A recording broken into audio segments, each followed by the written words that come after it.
Prime Minister, welcome to Daily Xtra. Thanks so much for joining us. Oh, glad to be here. So next week, you'll become the first Prime Minister to march in a gay pride parade. I know a lot of people in the LGBT community are really excited about this, but it also raises a number of issues about the relationship between queer and trans people and their federal government. So I just wanted to jump right into the issues. Of course. So, you campaigned on ending the deferral period for blood donations for men who have sex with men, with your party's platform saying the policy is discriminatory, stigmatizing, and ignores science. But this week it was announced that the deferral period will stay, but go down a year. There's no scientific evidence to say that 1 year is better than 5 years, so why keep the ban at all? Yeah, I have to say, quite frankly, I was a little disappointed when that came out. I understand that going from 5 years to 1 year is a small step in the right direction, but it doesn't make one whit of difference in the vast majority of people who would want to donate, but who are being prohibited from it, which is why we've made sure that we're putting $3 million towards further research to make sure that we can make a real change in the coming years towards keeping the promise we made. It's frustrating to me, but sometimes the system moves slower than even a prime minister is able to make a difference. So why can't you implement that change as soon as you want? Actually, one of the reasons is when there was the challenges around blood that led to the creation of Canadian Blood Services and Héma-Québec, there was a decision to separate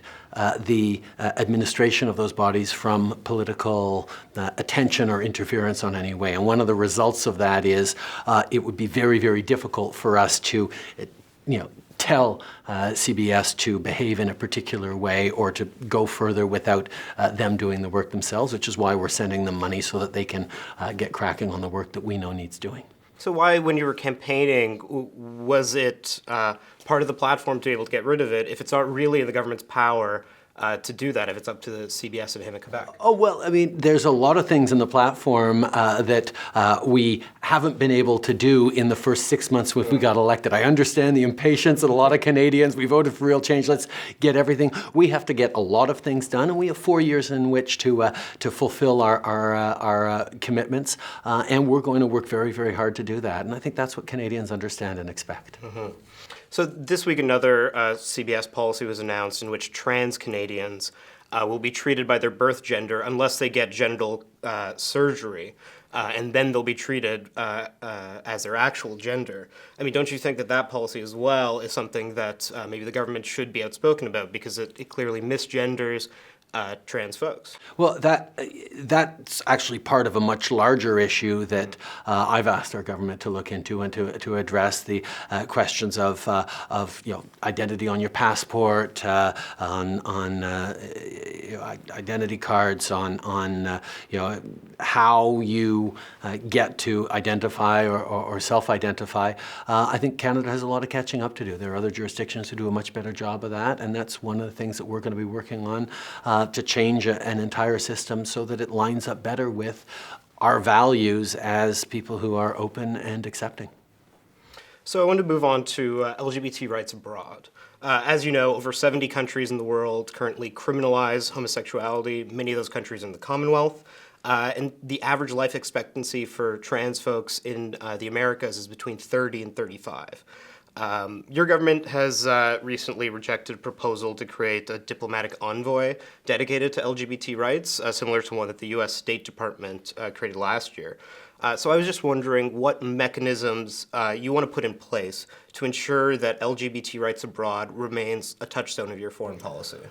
Well, quite frankly, when I was at the Commonwealth Heads of Government meeting in Malta just a number of months ago, I brought up LGBT rights around the table. I am very outspoken about human rights and about respecting people's fundamental rights, including and especially LGBT rights for many of those countries where there's work to be done still. And I'm going to continue to be present, to be outspoken, and to bring it up. Anytime we're talking about development aid or economic growth or opportunities, the cost for countries of wanting to engage with Canada is going to receive pressure that they do have changes to make and reflections to make. And that kind of engagement that Canada has always been good at, or has traditionally been good at, of saying, yes, we have real concerns on the human rights file, but we know that engaging with you and having a dialogue around economic growth and opportunity is a way for us to get leverage on human rights, is I think, a valuable path. Now, there are other people who say, no, you should cross your arms and wait for people to change their behaviors before you have any engagement with them at all. And I understand that perspective, but I don't agree with it. I think it's much better to be a positive, continual force, creating pressure and creating opportunities to support the increasingly active civil society and individuals who are within many of those countries starting to carefully step up to demand changes from within. So what does that look like beyond just the head of our government sort of pressuring other governments? How do we do that at a systematic level? Well, I recently just had a sit down with our heads of mission, our ambassadors from around the world, and emphasized that part of their job is going to be outspoken on Canadian values and the fundamental human rights that we stand for. So it's not just the head of government; it's all of our representatives, and challenging our representatives to look for ways not just to put pressure on the individual governments, but to be active on social media, to talk to civil society, to get out and engage with the communities in a way that is diplomatically respectful, but that is really highlighting that Canada has an active voice that we want to use in terms of trending the arc of the moral universe in the right direction. Great. I wanted to go to Syrian refugees now. We've heard from, at Xtra, a lot of LGBT Syrian refugees who think that the priority that you placed on getting queer and trans Syrians into Canada didn't actually end up working well. And that's because it was too dangerous for a lot of people to actually come out in the camps and to put themselves out there. What have you heard about how the government's sponsorship of LGBT Syrians has gone? I know we've had some successes, but as you say, it hasn't been as successful as we would have liked. I mean, we really, knowing the logistical challenges of bringing forward 25,000 Syrian refugees in a compressed period of time meant we were reaching out to the most vulnerable, and we did a pretty good job of that across the board, but it really does emphasize that you cannot just hope to accept in everyone and save them by bringing them to Canada. We can do that for a lot of people, but not everyone, obviously. So how we continue to create opportunities for change, for better respect, for shifting mentalities around the world is something we need to continue to be active on. And quite frankly, diaspora communities here in Canada can play a role influencing communities back home. Mm-hmm. And does the government have any way to evaluate how many LGBT Syrians made it through? I mean, do we have a mechanism to figure out, are there ways that we can do better? I certainly know that through a lot of conversations and the feedback that we've gotten in terms of monitoring how various individuals are doing, how people are succeeding and integrating into Canada, we've had a number of these issues highlighted, and we know that we need to do more, but there's always a challenge around labeling and identifying and it creates as much potential mistrust and rights issues as it solves. So I think demonstrating a level of openness, acceptance, and working together and hearing from community members on how we can do better as we move forward, how we can learn from their experiences and do better next time is going to be a really important way to move forward. I know next week you'll be meeting with the President of Mexico along with the U.S. President. Right now, Mexico is on the safe country list, making it harder for a lot of potential asylum seekers to get their claims accepted by Canada. But according to the UN Special Rapporteur on extrajudicial executions, between 2005 and 2013, there were 555 documented homicides in Mexico of queer and trans folks who were killed specifically for their sexual orientation or gender identity. And that's probably underreported. How can the Canadian government keep Mexico on the designated country of origin list, essentially saying that it's a safe country, when all the evidence demonstrates that for at least LGBT people, it's clearly not? Well, I mean, there's a level of engagement that we have to have with the Mexican government, and that's certainly one of the hopes that I have as we're creating closer ties with this upcoming visit, that we're going to be able to help them with some of the real challenges they're facing around discrimination around the LGBT community. Among others, we know there are challenges around violence, around police actions, around gangs and criminality, cultural challenges as well. Strong partners and NAFTA neighbors should be working together to solve these challenges, and it's something that I'm certainly going to work forward with them on.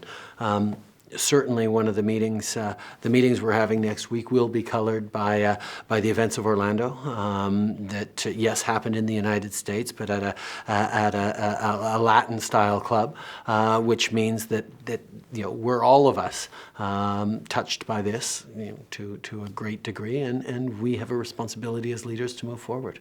But why is it mutually exclusive to both work with the Mexican government on this to help the situation over there become better and the situation on the ground to improve, while at the same time making it easier for LGBT folks who are in places where maybe the state can't protect them in Mexico, which, as we know, is significant parts of the country, to be able to come to Canada and apply for asylum? Like, it seems to me that those two could work hand in hand. Well, I mean, we are looking at lifting the imposed Mexican visa, for example, and how we work to make sure that goes smoothly and allows opportunities for people fleeing persecution without creating the kind of overload of our system that led to the bringing in of a visa in the first place. These are things that we are trying to get the balance right on and move forward in all directions on.